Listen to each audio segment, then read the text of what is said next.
আজিৰে পৰা বিজেপিৰ বুথ বিজয় সভা ৰাজ্যজুৰি আৰম্ভ হ'ব গেৰুৱা দলটোৰ এই কাৰ্যসূচী। আজি ৰাতি কাৰ্যসূচীৰ শুভাৰম্ভ কৰিব মুখ্যমন্ত্ৰী ডক্টৰ হিমন্ত বিশ্ব শৰ্মাই। বিমানকোট মণ্ডলৰ ৩২ নম্বৰ বুথত বিজয় সভাৰ শুভাৰম্ভ কৰিব মুখ্যমন্ত্ৰীগৰাকীয়ে। ওজাপাৰাত আয়োজিত এই কাৰ্যসূচীত অংশগ্ৰহণ বিজেপিৰ কৰ্মকৰ্তাসকলৰ। আৰু আমাৰ সাংবাদিক হিতেন মালি আছে, আমি হিতেন মালিৰ কাষলৈ পোনপটীয়াকৈ গৈছোঁ। হিতেন মালি, খন্তেক সময়ৰ পাছতে মুখ্যমন্ত্ৰীগৰাকী উপস্থিত হ'ব, গতিকে তাৰ পূৰ্বে কেনেকুৱা ধৰণৰ প্ৰস্তুতি আমাক অলপ পৰিৱেশটো দেখুৱাব। ক'ব লাগিব যিহেতুকে অসমৰ মুখ্যমন্ত্ৰীগৰাকীয়ে যি সাধাৰণ কাৰ্যকৰ্তা হিচাপে যি ৰাইজৰ মাজলৈ আহিছে আৰু যিহেতুকে তেখেতৰ নতুনকৈ সমষ্টি পৰিছে আজাৰা অঞ্চল জালুকবাৰীত অন্তৰ্ভুক্ত হৈছে আৰু যেতিয়াৰ পৰা জালুকবাৰীৰ অন্তৰ্ভুক্ত হৈছে তেতিয়াৰ পৰা এই আজাৰা অঞ্চলত তেখেতে প্ৰায় সঘনে অহা যোৱা কৰিছে আৰু ৰাইজৰ সৈতে মত বিনিময় কৰিছে। আৰু আজি তেখেতসকলৰ যি বুথ বিজয় সভা আচলতে বুথ বিজয় সভাত মুখ্যমন্ত্ৰী কিছু সময়ৰ পিছত ইয়াতে উপস্থিত হ'ব আৰু যে বুথ বিজয় যি সভা আছে সভাৰ কাৰণে যিসকল তেখেতৰ কাৰ্যকৰ্তাসকল আছে কাৰ্যকৰ্তাসকল আহি ইয়াতে উপস্থিত হৈছে। আৰু যি কিছু সময়ৰ পিছতে যিকোনো মুহূৰ্ততে মুখ্যমন্ত্ৰী আহি ইয়াৰ যিসকল হিতাধিকাৰীসকল আছে, প্ৰধানমন্ত্ৰী যি আৱাস যোজনা গৃহ লাভ কৰিছে, অৰুণোদয় হিতাধিকাৰীসকলে যিসকলে লাভ কৰিছে আৰু যিসকলে বিভিন্ন আঁচনি ইয়াতে লাভ কৰিছে, জ্যেষ্ঠ নাগৰিকসকল আছে, এই যে সকলোৰে আচলতে মনৰ বুজ লোৱাৰ কাৰণে মুখ্যমন্ত্ৰী কিছু সময় পিছতে ইয়াতে আহি উপস্থিত হ'ব। আৰু যিসকল আচলতে ইয়াৰে বুথ পৰ্যায়ৰ যিসকল নেতা কৰ্মীসকল আছে সকলো আচলতে এতিয়া এটা বিশেষ পৰিৱেশত আচলতে মুখ্যমন্ত্ৰীক আদৰাৰ কাৰণে তেখেতে উপস্থিত হৈছে। আৰু যিটো আচলতে মই ঘৰ দেখুৱাইছোঁ, এই ঘৰটোতে আচলতে যিগৰাকী মহিলা আছে, মহিলাৰ তেখেতৰ ঘৰতে তেখেতে ঘৰে ঘৰে গৈ তেখেতে ইয়াতে আহি তেখেতে সকলোৰে আচলতে মত বিনিময় কৰিব। আৰু যি আছে প্ৰথমবাৰৰ হয়তো এই মুখ্যমন্ত্ৰীৰ যিটো সমাগত নিৰ্বাচন আৰু নিৰ্বাচনৰো তেখেতৰ যি নতুনকৈ যিটো আজাৰা অঞ্চল জালুকবাৰীত অন্তৰ্ভুক্ত হৈছে আৰু তেখেতে যিটোকে ইয়াৰ পৰাই পৰৱৰ্তী সময়ত নিৰ্বাচন খেলাৰ এটা প্ৰস্তুতি চলাইছে, তাৰ কাৰণে নিশ্চয় হয়তো ইয়াতে তেখেতে মুখ্যমন্ত্ৰীগৰাকী আহি ইয়াতে সকলোৰে মনৰ আচলতে বুজ ল'ব।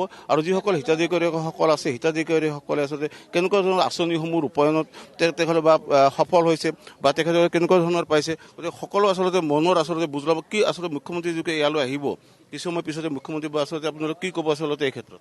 একচুৱেলি আজি আগন্তুক বিধানসভা নিৰ্বাচনত আমাৰ অসমৰ প্ৰতিটো সমষ্টিৰ প্ৰতিটো বুথেই যেন জয়লাভ কৰে তাৰ উদ্দেশ্যে আমাৰ মাননীয় মুখ্যমন্ত্ৰী আৰু আমাৰ ৰাজ্যিক সভাপতি দিলীপ শইকীয়াই আজি এই অনুষ্ঠানটো গ্ৰহণ কৰিছে আৰু তাৰ শুভাৰম্ভ আমাৰ এই আজাৰা অঞ্চলতে আজি উদ্বোধনী কৰিব।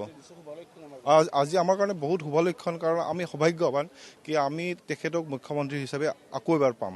আৰু আমাৰ একেবাৰে সৌভাগ্য, আগতে আমি অন্য সমষ্টিত আছিলোঁ, পশ্চিম গুৱাহাটী সমষ্টিত আছিলোঁ, এতিয়া আমি জালুকবাৰী সমষ্টিত অন্তৰ্ভুক্ত হৈছোঁ, সেয়াই কৈছোঁ। আৰু আমাৰ বুথ মানে সকলোতকৈ মজবুত কৰাৰ উদ্দেশ্যে আমি আজি অনুষ্ঠানটো গ্ৰহণ কৰিছোঁ আৰু আমি সফল হ'ম।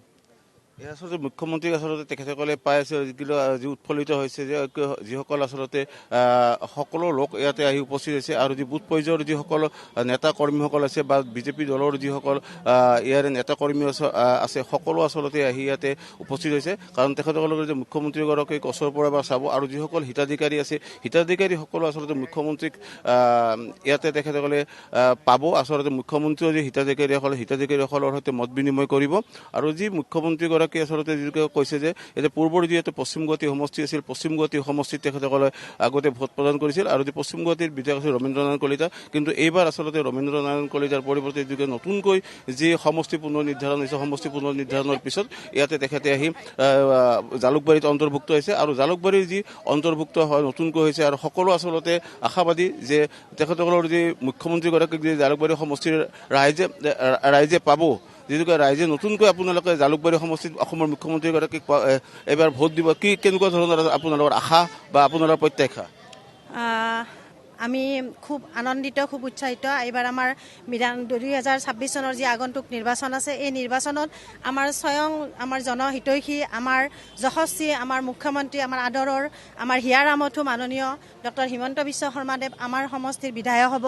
গতিকে আমি অতি আনন্দিত, অতি উৎসাহিত, কাৰণ তেখেত এজন একদম দুখীয়া শ্ৰেণীৰ, দৰিদ্ৰ শ্ৰেণীৰ লোকৰ মানে সমস্যাবোৰ চিন্তা কৰা এজন এনেকুৱা ব্যক্তি যি সাধাৰণ মানুহৰ দুখ সমস্যাবোৰ চিন্তা কৰি তেওঁ সমস্যাবোৰ অতি শীঘ্ৰে সমাধান কৰে। গতিকে হয় আজি আমাৰ বিমানকোট মণ্ডলৰ অন্তৰ্গত ৩২ নম্বৰ বুথত তেখেত আহি উপস্থিত হ'ব। আমাৰ যি বুথ বিজয় অভিযান আছে, এই বুথ বিজয় অভিযানত তেখেতে পতাকা উঠাব, তেখেতে আজি পতাকাৰ শুভ আৰম্ভণি কৰিব আৰু তাৰপিছত আমি আমাৰ বুথত যি আমাৰ বুথ সভাপতি থাকিব, আমাৰ কাৰ্যকৰ্তাসকল থাকিব, আমি পৰ্যায়ক্ৰমে এই অনুষ্ঠানবিলাক আমি অব্যাহত ৰাখিম।